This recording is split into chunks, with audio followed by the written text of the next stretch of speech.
오늘 말씀은 신약성경 마태복음 7장 1절부터 5절까지 말씀입니다. 마태복음 7장 1절부터 5절까지 말씀입니다.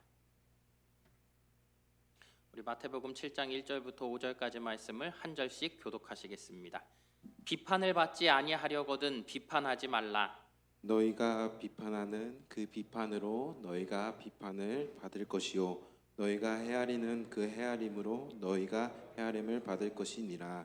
어찌하여 형제의 눈 속에 있는 티는 보고 내 눈 속에 있는 들보는 깨닫지 못하느냐?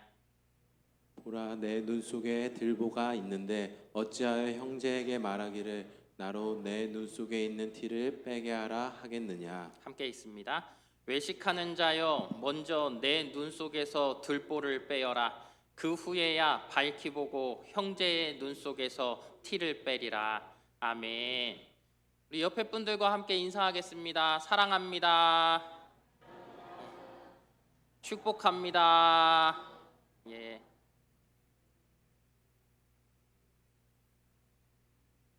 예. 끝까지 인사하세요. 기다려 드릴게요. 자, 우리는 계속해서 산상보훈의 말씀을 보고 있지요. 마태복음 5장은 천국 시민의 특성과 윤리와 법에 대해서 말씀을 주었고요. 또 마태복음 6장은 하나님께서 우리의 아버지 되심을 말씀해 주고, 또 오늘 시작하는 이 7장은 하나님께서 우리의 심판자 되심을 보여주고 있습니다. 그래서 오늘 본문을 보면 예수님께서 비판을 받지 아니하려거든 비판하지 말라 말씀하시는 우리가 이 이야기를 듣게 됩니다. 하나님께 심판을 받지 않으려면 남을 쉽게 비판해서는 안 된다라는 말씀입니다. 그렇다면 왜 예수님께서 이 말씀을 하시겠습니까? 사람들이 남을 많이 비판하기 때문에 그렇습니다. 사람들이 남을 비판하다 보면 어때요? 성도들이 성도를 비판하게 되어지는 것이죠. 그러다 보면 이 서로 사랑하는 형제의 관계들, 이 관계들, 특별히 우리 천국 시민인 우리들의 이 관계가 깨어지게 되어진다라는 거예요. 관계가 무너지게 되어진다라는 거예요. 그래서 예수님께서는 비판하지 말라 말씀하시는 거예요. 비판하면 유명한 나라가 있죠. 어떤 나라입니까? 모르세요? 북한. 야, 역시 잘하셔. 누구요? 누구? 야, 상 드려야 돼. 500원 드리겠습니다. 500원. 예. 자, 여러분, 비판하면 유명한 나라가 바로 북한 아닙니까? 북한은요, 모든 이 오전에 일과를 마치고 나면 사람들이 모여서 어떻게 하는 거예요? 자아 비판. 자아 비판을 해요. 자신에 대한 비판. 그 다음은요, 호상 비판이래요. 호상 비판. 호상 비판이 뭐예요? 예? 뭘까요? 거꾸로 하면 뭐예요? 상호 비판. 예, 우리랑 조금 순서만 바꿀 뿐이래요. 그러니까 이 상호 간의 비판을 하는 것이죠.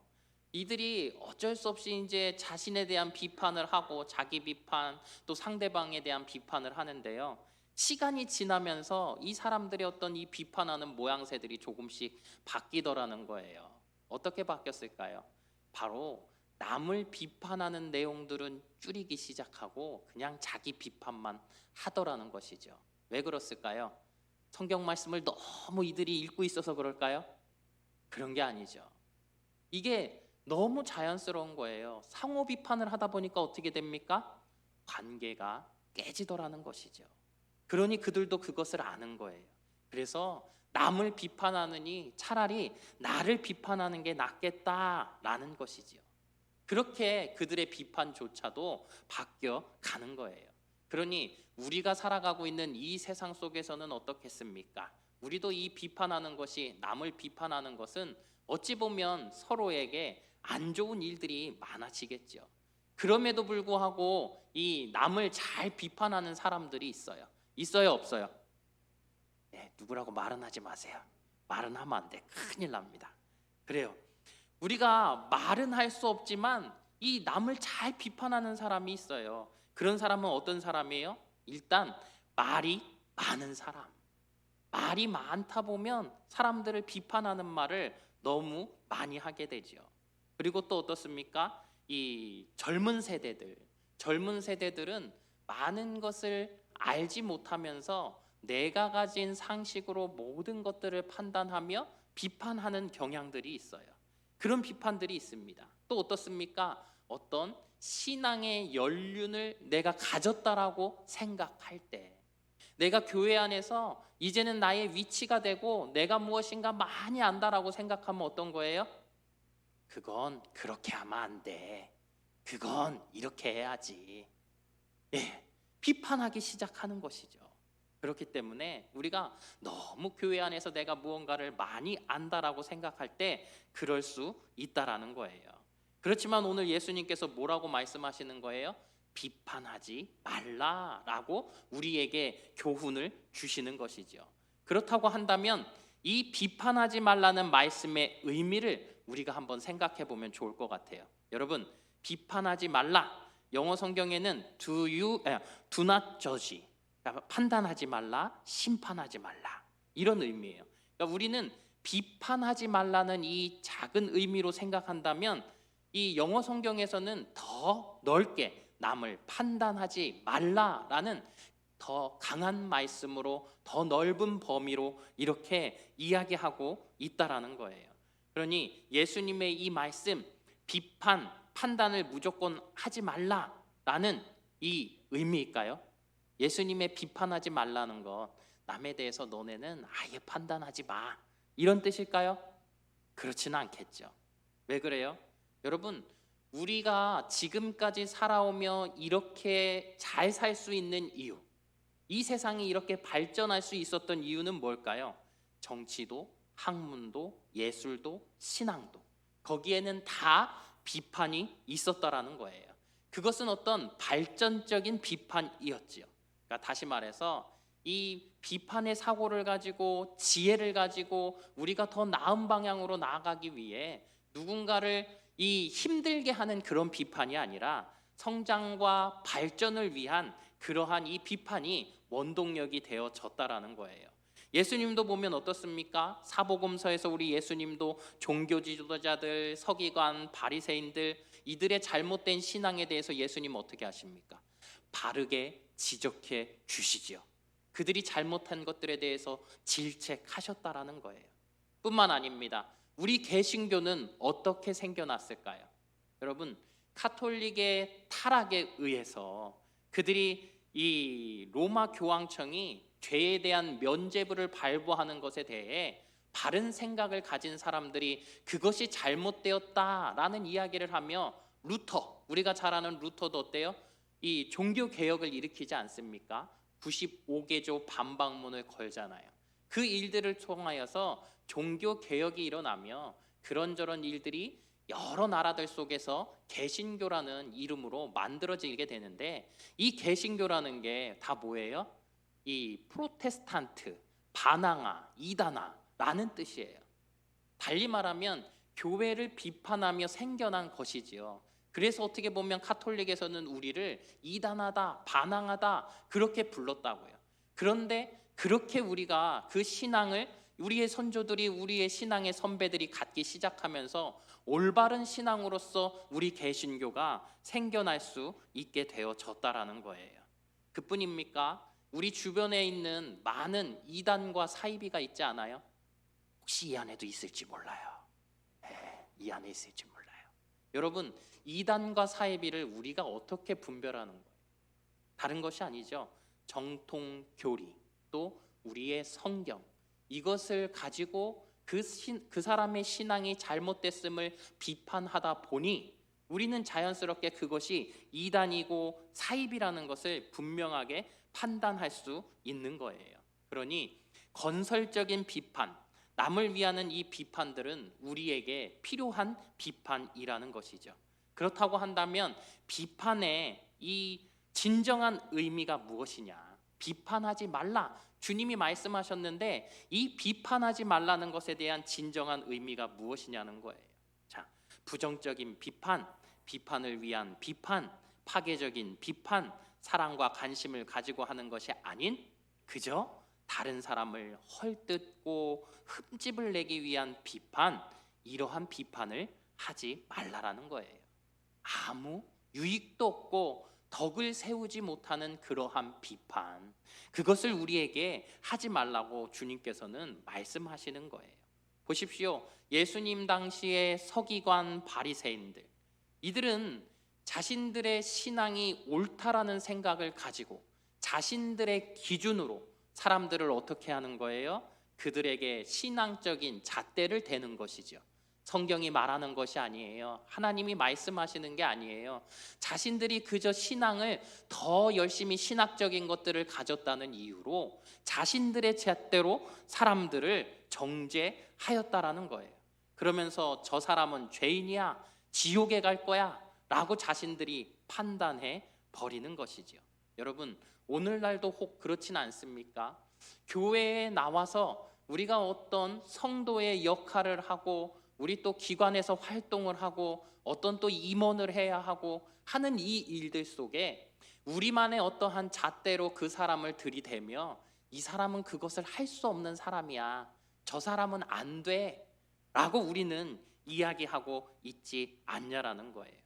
그러니 성도는 어떤 자기 중심적인 비판, 남을 흠집내는 비판, 이런 것들을 하면 안 된다라는 거예요.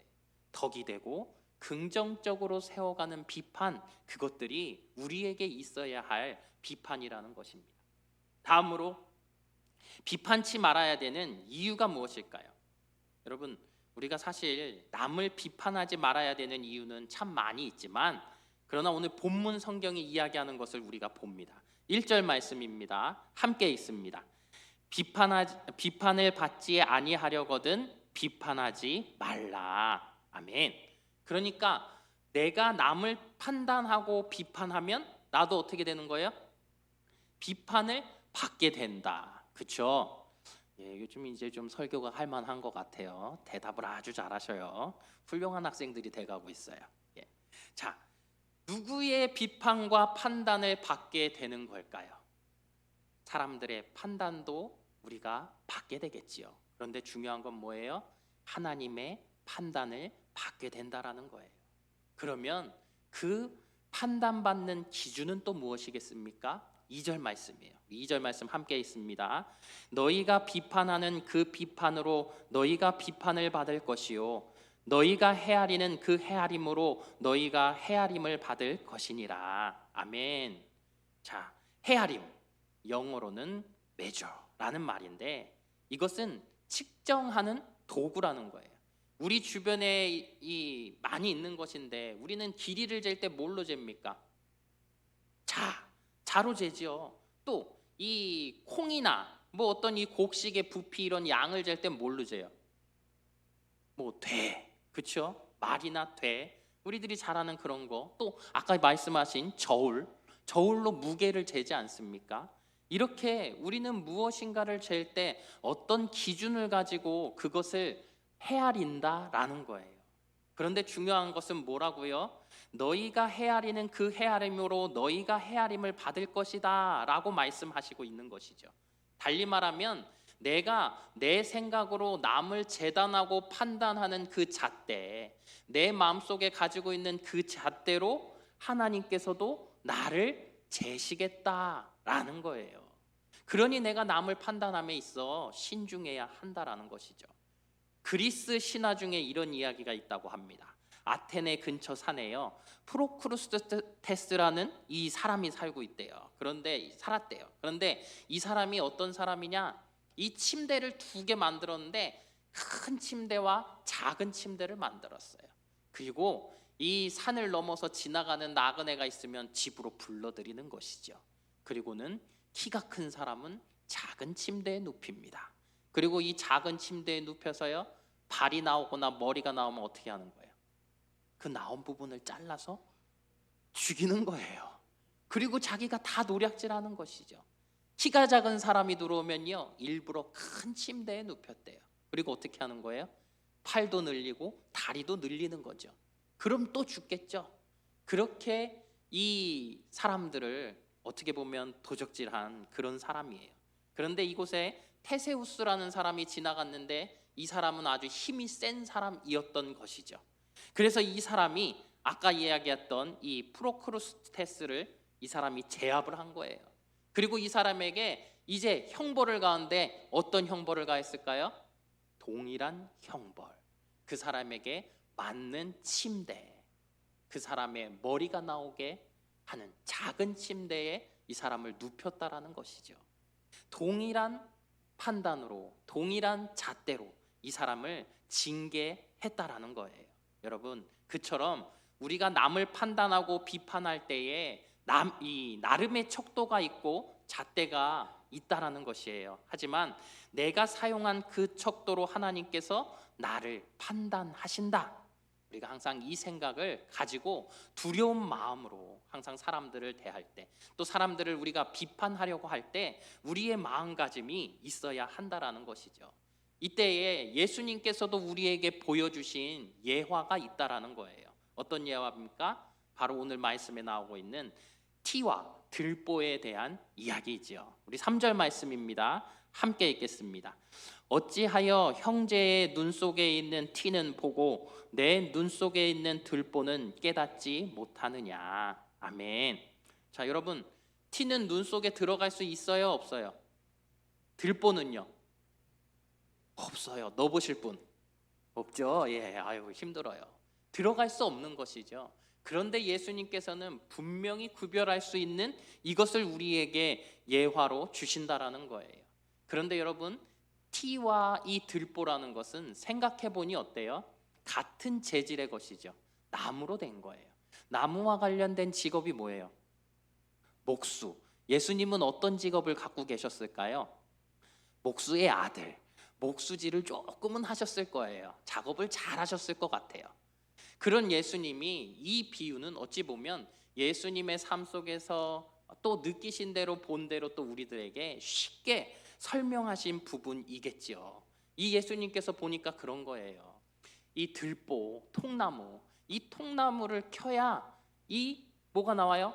티가 나오는 것이죠. 티끌이 생긴다고요. 이 나무를 썰다 보니까 어때요? 자르다 보면 자연스럽게 이 티끌이 튀어서 눈 안에 들어가거나 할 수 있는 일들이잖아요. 이것을 주님께서 말씀하시는 거예요. 우리나라 속담에도 어떤 이야기가 있습니까? 검정이 이건 잘 모르시나 보다. 검정이 숯나무란다. 예. 여러분, 검정이 숯나무란다. 검정이 검습니까? 숯이 검습니까? 예, 숯이 검어요. 아니, 저기 검정이 더 검지요. 숯은 어떤 색인데? 막 저를 헷갈리게 하시네. 숯은 약간 어떤 색이에요? 잿빛, 회색이 좀 비치잖아요. 검정이 검은데 검정이 숯 보고 뭐라 그러는 거예요? 너는 왜 이렇게 새까매? 그러는 것이죠. 또 무슨 속담이 있을까요? 똥 묻은 개가 겨 묻은 개 나무란다. 겨는 털 수 있는데 똥은 어때요? 이거 쉽지 않아요. 여러분, 우리 자식이나 손주들 이제 저기 화장실 가고 뒤처리 해 보셨나요? 누가 어떤 분이 그러셨는데, 아유, 애들 똥은 냄새도 안 나요. 그거 거짓말이에요. 제가 아주 우리 아들 화장실 가서 치워줄 때마다 장난이 아닙니다. 여러분, 그렇다고요. 그런데 뭐라고요? 이 똥 묻은 개가 겨 묻은 개를 나무란다고요. 다시 말하면 무엇을 이야기하는 것입니까? 더 여러 가지 허물이 있는 존재가 그렇지 않은 사람의 한 가지 허물을 보고 그것을 나무라고 있다라는 것을 이야기하는 것이죠. 그러니까 자기는 엄청난 결점을 가지고 있으면서 남의 작은 결점을 봐주지 못하고 지적하고 비난하고 남의 눈에 있는 티를 빼라 하고 빼주지 못해서 안달한다라는 것을 의미하고 있는 거예요. 여러분, 사실 우리가 이런 경우가 많지 않냐고요. 내가 우리 지체들에게 나는 제대로 하지 못하면서 그것을 지적할 때가 많지 않냐고요. 그래서 제가 한번 드렸던 말씀 있죠. 제가 늘 생각나는 게 있어요. 이 설교를 하고 나면 쫓아오는 성도님들이 계세요. 그거 나한테 하는 얘기죠? 목사님 나한테 왜 그러세요? 근데 제가 항상 말씀드리잖아요. 설교의 대부분은 누구한테 하는 말이라고요? 나 목사인 나. 이 설교를 하면서 얼마나 찔리는지 몰라요. 그렇게 많이 찔리는데 아내가 쫓아오죠. 에휴, 당신은 당신이 설교한 대로나 살아. 그런 얘기를 들을 때면 무너지는 거예요. 여러분, 그 말씀의 대부분의 얘기는 저를 향한 이야기라는 거예요. 그렇듯 우리의 삶 속에서 내가 누군가에게 이야기할 때는 항상 나 자신을 먼저 생각할 수 있는 사람이 되어져야 한다라는 것이죠. 여러분 어떻습니까? 우리 다윗 왕의 이야기도 여러분들이 잘 알고 있지 않습니까? 다윗이 이 우리아의 아내 밧세바를 범하는 일들, 그 일들 속에서 다윗은 모든 것들을 가리고 덮었다라고 생각했지요. 그런데 하나님께서 나단 선지자를 보내시는 것이지요. 그러면 말씀하시는 거예요. 왕이여, 한 곳에 양을 많이 가진 부자가 살고 있었는데 그 옆에는 암양 한 마리만 가진 가난한 사람도 있었습니다. 그런데 그 부자의 집에 손님이 찾아왔어요. 그런데 이 부자는 자신이 가진 그 많은 양 중에 한 마리를 잡아서 손님을 대접한 게 아니라 그 가난한 사람의 암양 한 마리를 빼앗아서 손님을 대접했다고 합니다 라고 이야기했더니 다윗 왕이 뭐라 그러는 거예요? 맹세코 이 사람은 죽어야 마땅하다, 그 죄인은 죽어야 마땅하다 라고 이야기하는 것이죠. 그때 나단 선지자가 뭐라고 하는 거예요? 왕이시여, 그 사람이 바로 왕입니다 라는 이야기예요. 우리의 삶 속에서 보면 내가 무엇인가 옳게 사는 것 같지만 내 눈 속에 있는 이 들보를 빼지 않은 채 내가 살아가는 경우가 많이 있다라는 거예요. 그러니 여러분, 나 스스로가 하나님 앞에 내 이 들보를 빼기 위해 기도하지 않으면 안 된다라는 것을 이야기하는 거예요. 우리가 교회 안에서 성도들을 대함에 있어서 참 많은 그런 일들이 있는 것 같아요. 많은 사람들이 그렇습니다. 기도와 관련된 것, 대표 기도와 관련된 것도 그래요. 막 찾아와서 목사님, 저는 이번에 좀 제가 하는 일이 있어서 기도는 힘들 것 같아요. 누구 시키세요? 나는 상황이 안 되지만 저 사람은 상황이 된다라는 거예요. 또 무언가 임원을 세울 때면 또 어떻습니까? 저 사람은요 안 돼요. 저 사람 목사님, 저 사람 시키면 우리 정말 일이 너무 커져요. 감당하기 힘들어요. 그 수많은 일들, 나 자신의 어떤 역량이나 나의 어떤 믿음이나 신앙은 생각하지 않은 채 다른 사람들을 판단하고 정죄할 때가 많이 있다라는 거예요.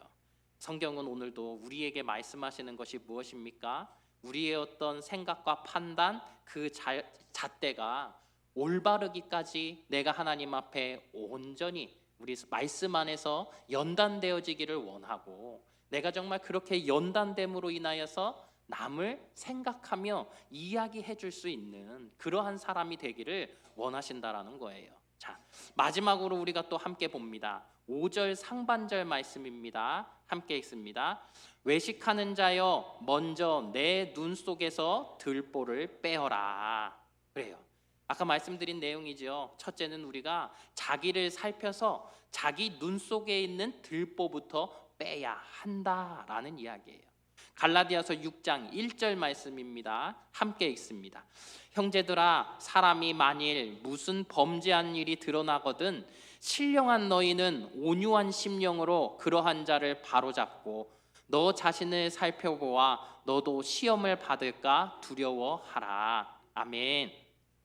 자, 형제가 무슨 죄를 범한 일이 드러나면 너희는 악한 마음으로, 독한 마음으로, 날카롭고 냉정한 마음으로 그 사람을 바로잡는 것이 아니라 온유한 심령으로 바로잡으라 말씀하시는 거예요. 사랑의 마음으로, 부드러운 마음으로.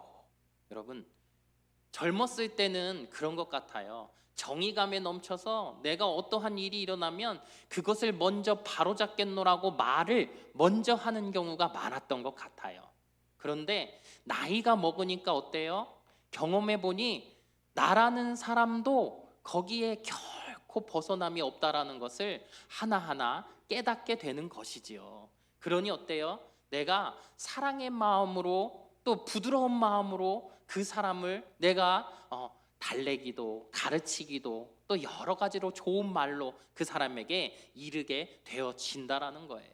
또 나아가 어떻습니까? 더 중요한 것은 그 사람의 모습을 보며 정죄하기에 앞서 나 자신을 돌아보게 되어지더라는 거예요. 왜 그래요? 나라는 사람이 결코 그 사람이 저지르고 있는 일에 나는 무관하지 않다라는 생각을 하기 때문이죠. 그런 마음이 없으니까 어떤 거예요? 내가 다른 사람에게 나는 생각하지 않채 그 사람을 지적하는 것 아니냐고요. 그러니 성경에서 주님께서 우리에게 말씀하시는 건 뭐예요? 남의 죄와 허물이 보이면 자기부터 살펴보면서 자기를 성찰하는 삶을 살아라 말씀하고 계시는 거예요.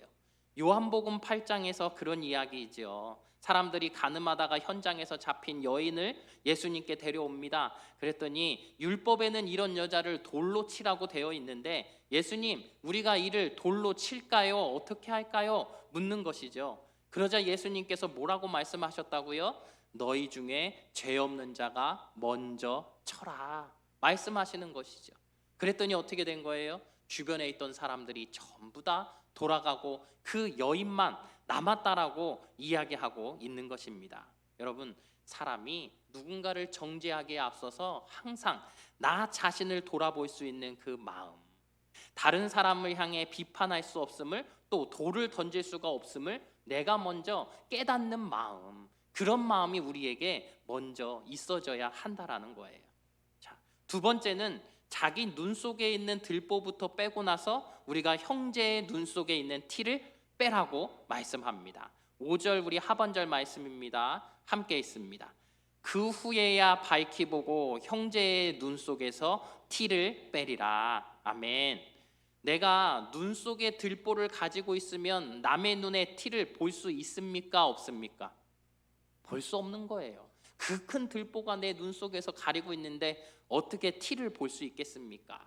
그런데 내 눈 속에 들보를 빼면 어떤 거예요? 내 눈이 맑아져서 다른 사람의 그 눈 속에 있는 티도 보게 되는 것이겠죠. 그러니 어때요? 내 삶 속에서 내가 말씀으로 회개하며 나 자신의 그 죄들을 다 낱낱이 고백하고 하나님 앞에 올바로 섰을 때에야 비로소 나라는 사람은 나 자신을 돌이키며 그 사람의 죄와 허물도 보이지만 그 보이는 죄를 내가 정죄하는 그것이 아니라 이 사람에게 정말 건전한 비판, 달리 말하면 사랑으로 내가 이 사람을 보듬으며 이 사람이 나아지기를 기도하며 이 사람에게 한마디 사랑의 말들을 통하여 그 사람을 바꾸어 나갈 수 있다라는 거예요. 그러니 여러분, 바라고 원하는 것은 우리 교회 안에서도 비판이 있어야 교회는 더 건전해질 수 있습니다.